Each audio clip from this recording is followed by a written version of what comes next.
আপনারা ATN news দেখছেন, সবাইকে আমন্ত্রণ জানাচ্ছি Kazi and Kazi T presents happening পয়েন্টের আজকের আয়োজনে। আপনাদের সাথে আজকের আয়োজনে আছি আমি জান্নাতুল ফিরদাউস কবিতা। আমরা আজকে কথা বলবো, বর্তমানে সারা দেশে ডেঙ্গু এবং চিকুনগুনিয়া রোগ কিন্তু ভয়াবহ আকারে ছড়িয়ে পড়েছে এবং প্রতিদিন হাসপাতালগুলোতে বাড়ছে রোগীর সংখ্যা, আর মৃত্যুর খবরও আসছে কিন্তু মাঝে মধ্যেই। এটি শুধু একটি স্বাস্থ্য সমস্যা নয়, এটি জনসচেতনতা, পরিষ্কার পরিচ্ছন্নতা, সরকারি কার্যক্রম এবং এনজিওদের ভূমিকার সম্মিলিত একটি বড় চ্যালেঞ্জ। আজ আমরা আলোচনা করব এই রোগ নিয়ন্ত্রণে আমাদের কি করণীয়, কোথায় ঘাটতি আছে, আর কিভাবে আমরা সবাই মিলে এর সমাধান খুঁজে বের করতে পারি। আমাদের সঙ্গে আজকে অতিথি হিসেবে যুক্ত হয়েছেন অধ্যাপক ডক্টর কবিরুল বাশার, কীট তত্ত্ববিদ।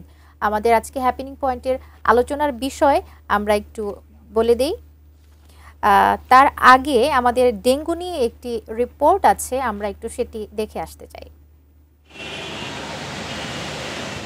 থেমে থেমে বৃষ্টি এবং ভ্যাপসা গরম এডিস মশা প্রজননের ঝুঁকি আরও বাড়িয়ে দিচ্ছে। এই পরিস্থিতি চলতে পারে সেপ্টেম্বর জুড়েই। স্বাস্থ্য অধিদপ্তর বলছে, এবছর এখন পর্যন্ত ডেঙ্গুতে আক্রান্ত হয়ে হাসপাতালে ভর্তি হয়েছেন 25,000-এরও বেশি রোগী। এর মধ্যে মৃত্যু হয়েছে 103 জনের, যা গত বছরের এই সময়ের চেয়ে বেশি। যদিও 2024 সালে আন্দোলন চলায় সঠিক তথ্যের অভাব ছিল। বর্তমান প্রেক্ষাপটে রাজধানীর মশা নিয়ন্ত্রণে কি পদক্ষেপ নিচ্ছে দুই সিটি কর্পোরেশন? বিশেষ করে যে আমরা শনিবারের যে বিশেষ প্রোগ্রামের কথা বললাম, এখানে আমরা এলাকার আপামর জনতাকে সাথে নিয়ে তাদের নিজ নিজ আঙিনা, ছাদ বাগান এবং দুই বাড়ির মাঝখানে যে সংকীর্ণ জায়গা আছে সেটা পরিষ্কার করার জন্য উদ্বুদ্ধ করেছি। পরিসংখ্যান বলছে 2023 সালে দেশের ইতিহাসে সর্বোচ্চ 3,21,000 ছাড়াই, আর মৃত্যু হয় 1,705 জনের। চলতি বছর জুলাই মাসে ডেঙ্গু আক্রান্ত হন 10,684 জন, আর মৃত্যু হয় 41 জনের। চলতি মাসে এখন পর্যন্ত প্রায় 4,000 আক্রান্তের বিপরীতে মৃত্যু হয়েছে 20 জনের। এখন গড়ে প্রায় 400 মানুষ ডেঙ্গু আক্রান্ত হয়ে হাসপাতালে ভর্তি হচ্ছেন। ডেঙ্গু চিকিৎসার ব্যাপারে নির্দেশনা দেওয়া আছে যে আপনারা যে ডেঙ্গুর যে আপডেটেড যে গাইডলাইন সেই অনুযায়ী চিকিৎসাটা করবেন। প্রতিটা হাসপাতালে বলা আছে যে ডেঙ্গুর জন্য একটা কর্নার করতে, ডেঙ্গুর জন্য ফোকাল পার্সন করতে, ডেঙ্গুর জন্য আলাদা ডাক্তার, নার্স, একটা ডেঙ্গু টিম থাকবে। বিশ্লেষণে দেখা যায় 4 বছর পর পর দেশে ডেঙ্গু পরিস্থিতি বেশি খারাপ হচ্ছে। এক্ষেত্রে এডিস মশা 2023 সালের ভাইরাসই চলমান আছে।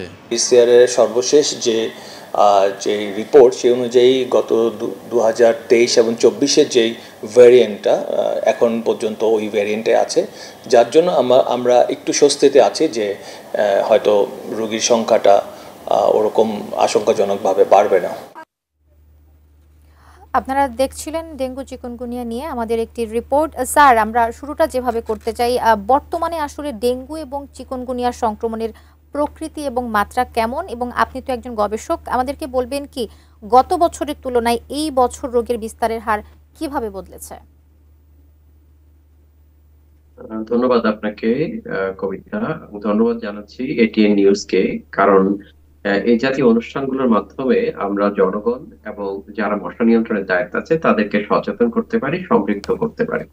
আপনি যে প্রশ্নটি করেছেন যে ডেঙ্গু এবং চিকুনগুনিয়ার বর্তমান যে পরিস্থিতি, আসলে এডিস মশার যে ঘনত্ব সারা বাংলাদেশেই, এডিস মশার ঘনত্ব কিন্তু যে ঘনত্বের যে ইন্ডেক্স, যেটাকে আমরা ব্রোটো ইন্ডেক্স বলি, বিশ্ব স্বাস্থ্য সংস্থা একটি তথ্য দিয়েছে যে ব্রোটো ইন্ডেক্সের যদি 20-র উপরে থাকে বা 20-এর উপরে থাকে, তখন ধরে নেওয়া হয় ওই এলাকাতে এডিস মশা বাহিত রোগ, বিশেষ করে ডেঙ্গু, চিকুনগুনিয়া, জিকা এগুলো পাবে। আমরা জাহাঙ্গীরনগর বিশ্ববিদ্যালয় থেকে সারা বাংলাদেশের প্রায় প্রতিটি জেলাতে কাজ করেছি এবং যেটা দেখেছি যে এই মুহূর্তে এডিস মশার ঘনত্বের ইন্ডেক্স, যেটি ডেঙ্গু ছড়ানো বা চিকুনগুনিয়া ছড়ানোর জন্য উপযোগী একটা মাত্রায় আছে।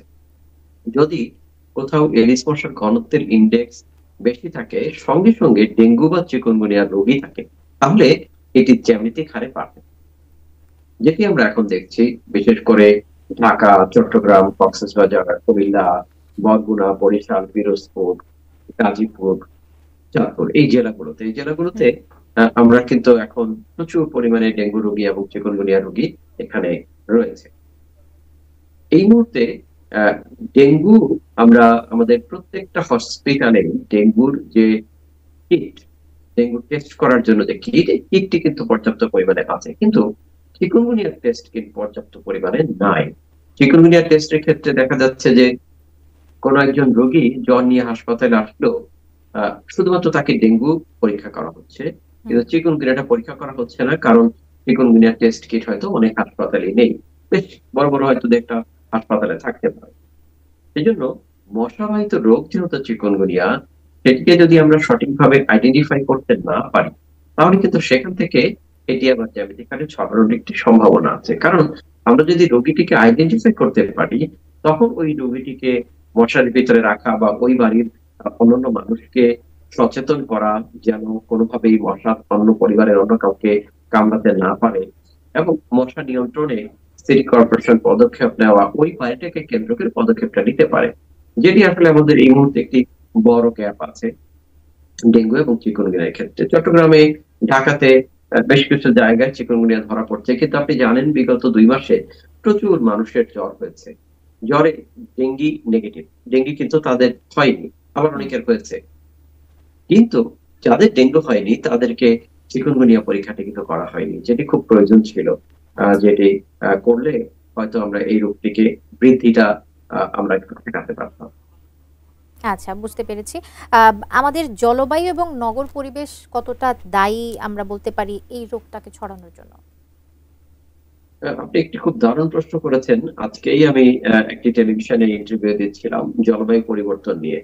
এডিস মশা বাহিত রোগ আপনি দেখবেন শুধুমাত্র বাংলাদেশে বাড়ছে ব্যাপারটা এরকম নয়, কিন্তু ইউরোপে যে ঠান্ডার দেশগুলো এখন ডেঙ্গু চিকুনগুনিয়ার থ্রেটে আছে। কেন? কারণ হচ্ছে জলবায়ু পরিবর্তন। জলবায়ু পরিবর্তনের কারণে পৃথিবীতে আপনি জানেন যে তাপমাত্রা বাড়ছে। তাপমাত্রা বাড়লে এডিস মশার প্রজননটা খুব সহজ হয় এবং খুব দ্রুত হয়।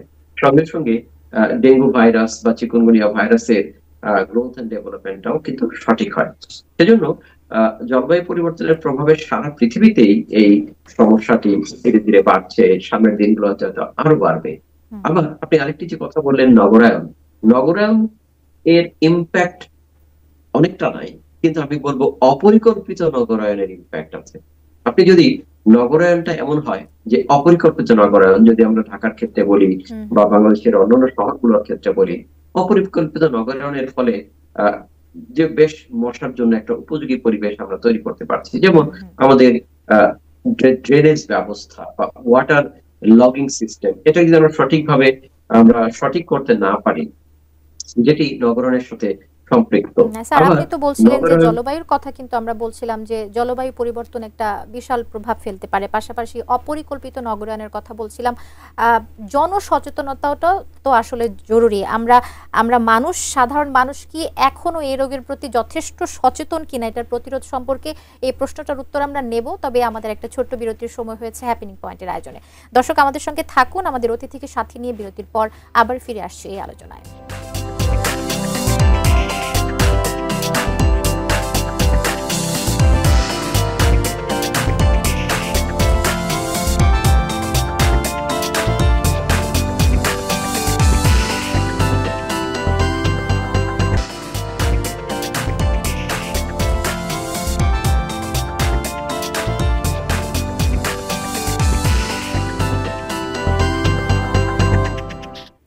ফিরে এসে আবারও সবাইকে আমন্ত্রণ জানাচ্ছি কাজিওয়ান কাজী টি প্রেজেন্টস হ্যাপেনিং পয়েন্টের আয়োজনে, এবং আমরা কথা বলছিলাম ডেঙ্গু চিকুনগুনিয়া সতর্কতা সচেতনতা। কথা বলছিলাম অধ্যাপক ডক্টর কবিরুল বাশারের সাথে, তিনি কীটতত্ত্ববিদ।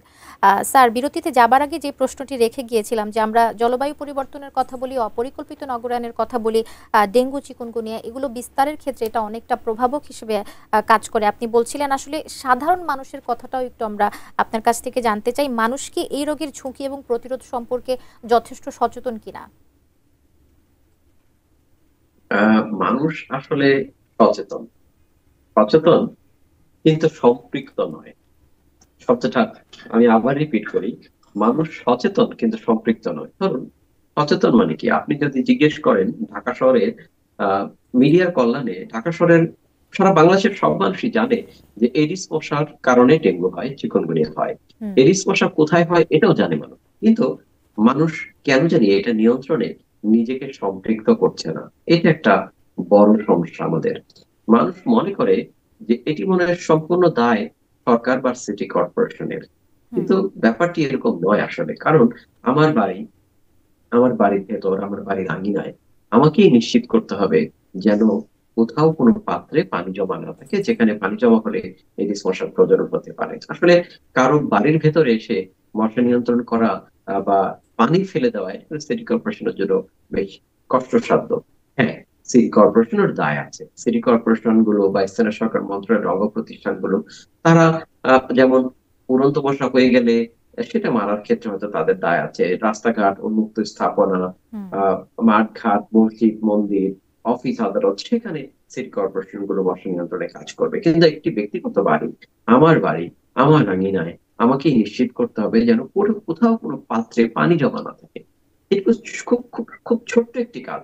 এই ছোট্ট একটি কাজ যদি আমরা করতে পারি, আমরা নিশ্চিত করতে পারি আমার বাড়ির আমার আঙিনাতে কোনো জায়গায় কোনো পানি জমা নেই, তাহলে কিন্তু এডিস মশা আমরা সামাজিকভাবে নিয়ন্ত্রণ করতে করতে পারি। পারে।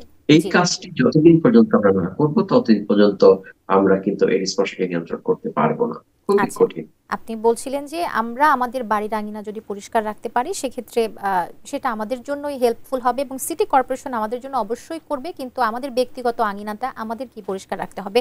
একটু এবার জানতে চাইবো যে বাড়ি এবং আশেপাশের পরিবেশ পরিষ্কার পরিচ্ছন্ন রাখার ক্ষেত্রে আসলে মানুষের অভ্যাসে কোন কোন ধরনের ঘাটতিগুলো থেকে যায় যেটা আসলে আমরা বুঝতে পারি না বা জানি না।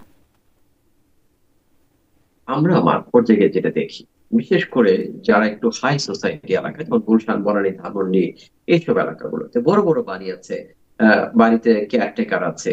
আবার কিছু কিছু জায়গায় আপনাদের মাল্টি স্টোরি বিল্ডিং, বড় বিল্ডিং, হুম। নিচতলা এবং গ্রাউন্ডে, আন্ডারগ্রাউন্ডে পার্কিং আছে। আন্ডারগ্রাউন্ডে পার্কিং এ কোনোদিনই কিন্তু ওই বাড়ির মালিকরা কখনো যায় না। আন্ডারগ্রাউন্ডে পার্কিং এ গাড়ি ধোয়া হয়, ওইখানে পানি জমা হয় এবং এখানে এডিস মশা হয়। এখন এই বাড়িটা সম্পূর্ণ, এই বাড়িগুলো কেয়ারটেকার নির্ভর। কেয়ারটেকাররা কখনোই এই জায়গাটাতে খেয়াল করে না যে পানি জমা হলো, সেখানে যে এডিস মশা হচ্ছে, ওই এডিস মশা ওই বাড়িটাকে আক্রান্ত করছে, হুম। সেটা কিন্তু কেয়ারটেকার খেয়াল করে না। এবং কেয়ারটেকারদের এক ধরনের মানে নেগলিজেন্সি কিন্তু এখানে আছে। যেটি করতে হবে, আমাদের বাড়ি, যে বাড়িটির মালিক যে, বা একটি বড় অ্যাপার্টমেন্ট কমপ্লেক্সের একটি কমিটি থাকে, এই কমিটির দায়িত্বপ্রাপ্ত ব্যক্তিকে একটু বেসমেন্টটা ঘুরে দেখতে হবে, পার্কিং গুলো ঘুরে দেখতে হবে, সপ্তাহে একদিন অন্তত করতে হবে। হুম। যাদের ডুপ্লেক্স বাড়ি আছে, ইন্ডিপেন্ডেন্ট বাড়ি, একটু আঙিনা আছে বা বাগান আছে, তাদের বাড়িটাকে নিজের মালিককে একবার ঘুরে দেখতে হবে সপ্তাহে। ছুটির দিনটা যদি আমরা একটু হাঁটি, হুম। হাঁটলেই কিন্তু খুব সহজেই কেয়ারটেকারকে বলা যায় যে এই জায়গাতে পানি জমে আছে, এটাকে পরিষ্কার করতে হবে। যদি মালিক, যেমন অনেক বাড়িতে আমরা পাই, টায়ার রেখে দেয়। টায়ার হচ্ছে ড্রাইভার, একটা টায়ার চেঞ্জ করা হয়েছে, টায়ারটি পার্কিং এ বা বাড়ির আঙিনাতে রেখে দেওয়া হয়েছে, হুম। সেই টায়ারে পানি জমা হয়েছে। আমরা দেখছি যে প্রচুর পরিমাণে এডিস মশা হচ্ছে। অনেকের বাগান করার ইচ্ছা আছে, বাগান করার ফুলের টবের নিচে একটা জলকান্দা দেওয়া হয়, আপনি জানেন। এই জলকান্দাতে আমরা এডিস মশা পাচ্ছি। এই জায়গাগুলোতে আমাদেরকে নিশ্চিত করতে হবে যে কোথাও কোনো পাত্রে পানি জমা থাকবে না, এবং সেটি পরিত্যক্ত টায়ার, ভাঙা কমোড, ভাঙা বেসিন হোক, যে কোনো কিছু হোক, হুম। সেটি যেন কোনোভাবেই আমার বাড়ি বা আঙিনায়, বেসমেন্টে বা পার্কিং এ না থাকে। না থাকে, এটা থাকলেই নিশ্চয়ই। সেখানে হ্যাঁ, পানি জমা যারা হলে যারা এডিস হবে। নিজেদের বাড়ির আঙিনা পরিষ্কার রাখেন তাদের কাছে এটা নিশ্চয়ই অনেক হেল্পফুল হবে আপনার পরামর্শগুলো। আচ্ছা, সামাজিক যোগাযোগ মাধ্যম এবং গণমাধ্যমের প্রচার কি মানুষের অভ্যাসের কিছুটা পরিবর্তন করতে পারছে? আমরা যে কাজ করতে গিয়ে যেটা দেখছি, অভ্যাসের পরিবর্তন, গণযোগাযোগ মাধ্যমগুলো কাজ করছে, মানুষের নলেজ বাড়ছে, মানুষের মানুষ জানছে, মানুষ কিন্তু সচেতন হচ্ছে, হুম। কিন্তু সম্পৃক্ততা হচ্ছে কম। সম্পৃক্ত হচ্ছে, একদম হচ্ছে না তা না।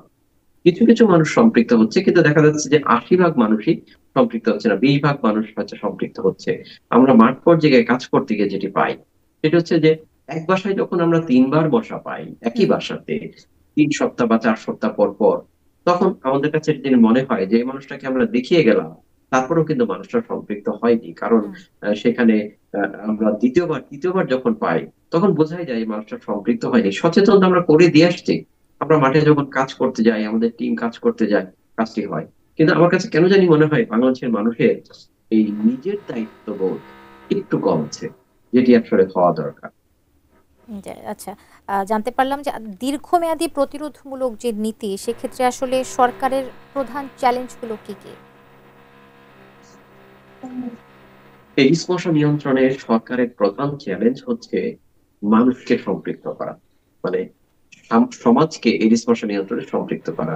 দ্বিতীয় হচ্ছে এডিস মশা নিয়ন্ত্রণ বা ডেঙ্গু নিয়ন্ত্রণ পদ্ধতিটার মধ্যে সমন্বিত মশক ব্যবস্থাপনার বিজ্ঞান ভিত্তিক প্রয়োগ ঘটানো। মশা নিয়ন্ত্রণের সঙ্গে যারা সম্পৃক্ত আছেন তাদের জ্ঞান বাড়ানো, তাদেরকে ট্রেন করা, তারা যেন আসলে জেনে মশাটা নিয়ন্ত্রণ করে। যে একটা মশা নিয়ন্ত্রণ করার জন্য এটি একটি সাইন্টিফিক ওয়ে, কিন্তু আমরা যদি গতানুগতিক ভাবে করি সেটা হবে না। সেজন্য মশা নিয়ন্ত্রণের সাথে সম্পৃক্ত ব্যক্তিবর্গগুলোকে ট্রেনিং প্রদান করতে হবে এবং মশা নিয়ন্ত্রণে সেই ব্যক্তিগুলোকে দায়িত্ব দিতে হবে যাদের এই বিষয়ে অভিজ্ঞতা আছে, তাদের এই বিষয়ে লেখাপড়া আছে, কাজ করার অভিজ্ঞতা আছে। যদি আপনি এই অভিজ্ঞ মানুষকে কাজে লাগানো না যায় তাহলে কিন্তু মশা নিয়ন্ত্রণ হবে না। যাকে তাকে এই দায়িত্ব দিলে হবে না। মশা নিয়ন্ত্রণের কাজটা এটি চাকরি না, এটি একটি চ্যালেঞ্জ, এটি একটি সেবা। এটাকে চ্যালেঞ্জ হিসেবে নিতে হবে, সেবা হিসেবে নিতে হবে। তখনই জি জি স্যার, আপনাকে অনেক ধন্যবাদ আমাদের সঙ্গে যুক্ত হয়েছেন। সময় স্বল্পতার কারণে আসলে আমরা বেশিক্ষণ দীর্ঘায়ু করতে পারলাম না আমাদের এই আলোচনা। অসংখ্য ধন্যবাদ আমাদের সঙ্গে যুক্ত হওয়ার জন্য। দর্শক, আমরা কিন্তু প্রোগ্রামের শুরুতেই যেটি বলছিলাম যে এই যে ডেঙ্গু চিকুনগুনিয়ার যে সমস্যা, এটি কিন্তু শুধু একটি স্বাস্থ্যগত সমস্যা নয়, এটি জনসচেতনতা, পরিষ্কার পরিচ্ছন্নতা, সরকারি কার্যক্রম, পাশাপাশি এনজিওদের ভূমিকার সম্মিলিত একটি বড় চ্যালেঞ্জ। এবং আমরা যদি সবাই সম্মিলিত হয়ে এটিতে এই চ্যালেঞ্জ মোকাবেলায় কাজ করে যাই, এটি কিন্তু আমাদের জন্য সমাধান হিসেবে আমরা পেতে পারি এবং আমরা এটাকে প্রতিরোধ করতে পারি। আজকের আলোচনায় আমাদের সঙ্গে যুক্ত ছিলেন অধ্যাপক ডক্টর কবিরুল বাশার, কীট তত্ত্ববিদ। আজকের হ্যাপেনিং পয়েন্টের আলোচনা এখানেই শেষ করছি। ভালো থাকবেন, সুস্থ থাকবেন, এটি নিউজের সাথেই থাকবেন।